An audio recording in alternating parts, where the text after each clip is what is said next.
Welcome back to WagerTalk.com. I'm Marco D'Angelo, and I am very happy with the news I'm about to bring you guys. We have a new handicapper and the content that he's going to bring to Wager Talk. I want to welcome in Ralph Michaels of Cal Sports, and you are officially joining the Wager Talk team today. Ecstatic to have you, Ralph, and tell our listeners, viewers, a little bit about yourself, your background, and why we're so happy to have you. Marco, I appreciate it. You know what, I grew up in Cleveland. Seems like home of the handicappers. Phil Steele, Mark Lawrence, quite a few others started there. And I started working for Northcoast Sports for about 12 years in the early 90s. And at that point, I had worked on basketball, and Cal Sports was selling basketball. Obviously, anytime I worked at Power Sweep, helping to write the newsletter, I was involved in that football handicapping, so Cal Sports didn't actually handicap football themselves. I did leave Northcoast for a period of time, had back-to-back titles in college basketball with the Sports Monitor. Cal Sports continued its success. Phil started to grow Northcoast Sports and then started the Phil Steele publications with the magazine, asked me to come back, and up until a year ago, I spent the last 8 years as the general manager of Phil Steele Publications and Northcoast Sports, running both sides of that business. I can tell you, you were you brushed right over it about, your basketball background. I can tell you back in the day, I mean, one of your close friends, Brian Leonard, obviously another guy out of Cleveland. You guys knew each other back in the day, and I knew of you back in the day because there was a lot of buzz in the industry whenever you had a 5-star in college basketball. That was like money in the bank. And being a handicapper myself, obviously I'm betting all of my own games, but I don't hesitate to bet somebody else's game that I respect. And boy, whenever I would hear that you had a 5-star out there in college basketball, those were nice. And I can tell you, I've jumped on a few of those back in the day. So appreciate that. I probably owe you a couple lunches down the road.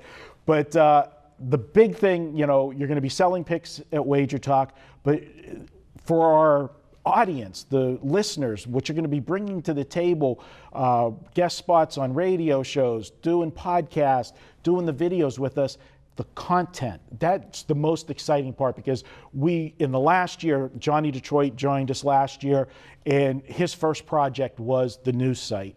And our news site, going from zero to what it is already in 1 year's time, has been absolutely amazing. Now, to take it to the next level, some of the things that you're going to be bringing and sharing with our audience, tell them what to look forward to that's coming with you supplying content. There's some great sites out there, and there's places where you can find a lot of the information, but we really just want to be the go-to source. Things that are simple as logs, but we expand them. Logs with ATS margins, how much you covered by. Logs with over-unders, how much you covered by. People think a 8-2 ATS record is the same. It certainly isn't. If 5 of those ATS covers are by a point or 2 points, perhaps you got a last-second field goal or someone missed an extra point and you won. When you see teams with ATS covers of 10 or 12 points, you know they're a solid play, and you can count on those numbers more than you can other numbers. I'm very excited about bringing my offense and defensive rankings. If you watch the Notre Dame-Texas video, you're going to see me talk about Texas. Texas 108th in the country last year on defense. My rankings, they were number 33. Why? You played Big 12 offenses. You played Baylor, you played Oklahoma, you played Oklahoma State, you played TCU. You put all those things together and you start seeing the logs that we're going to have for this year in college football.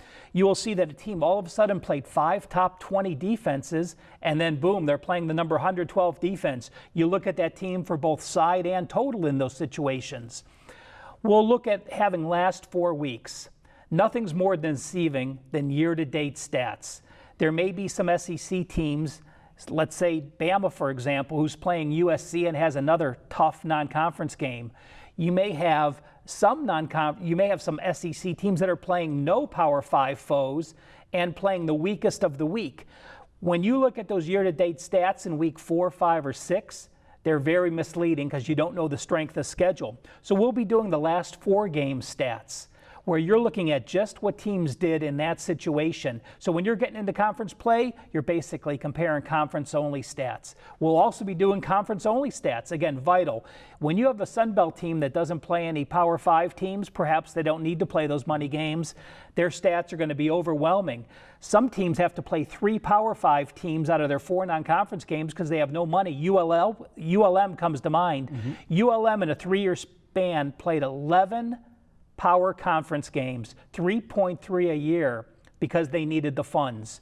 So we're going to just try to separate apples to apples, oranges to oranges, time periods, totals, make a common person be able to compare 2 teams and really see how those teams are playing at that level. Yeah, doing the last 4 is so important in sports, because when you have teams like, you have powerhouses that, it's not a rebuilding year, but it's a reloading. But still, there's a learning curve for the younger player, the underclassmen that are now stepping in, and they're not going to be the same team in week 6, 7, and 8 that they were in weeks 1, 2, and 3 when they were learning, there, not necessarily even because of the quality of the opposition, just because they were inexperienced. You're going to see that growth pattern as you keep chunking out the last 4. You'll see teams getting better, and I'm excited about the stuff and the different things that, you've talked about with me, and looking at stats for first halves, as opposed to whole games too, because, a lot of times games become blowouts in the second half and the numbers can become misleading. You change your strategy if you're down, 2 scores of what your game plan was. So this is going to be fascinating stuff. It's going to be great stuff. It's going to make all of our audience smarter, and that's the thing. And if they want to take the shortcut and just buy your work, that's the easy way to do it. I'll tell you one other exciting thing I'm happy to bring to the table here, and I really haven't found any other place that has it. We will have 2-year logs for first quarter stats, first half stats, and second half stats. People say, oh, I like this team in the first quarter, but where can you go to find out what that team did in the first quarter for last year? Yeah. It may take a week or 2 to finish that project, but it will be up at WagerTalk by midseason for sure, and I'm very excited when I start looking at some of those teams, how they've done in situations. Well, we're going to give you full reign to be able to do all the creative stuff that you want to do, and I know Johnny's excited about it, and with some of the things in the business dealings, the partnerships that we've done with like Barstool Sports and that, getting their audience and letting them see, have access to stuff like this is just going to be incredible. We're excited. Welcome aboard. Couldn't be happier to have you at WagerTalk, and I'm sure our audience will feel the same as they see your work. And guys, hey, each and every week at WagerTalk on Tuesdays, we have $2 Tuesday. We pick a capper and we offer that capper's best bet that day for $2. Check it out each and every Tuesday. It's a great way to introduce yourself to a new capper or just to the site. That's $2 Tuesday each and every week at WagerTalk.com. We'll be back with more at WagerTalk.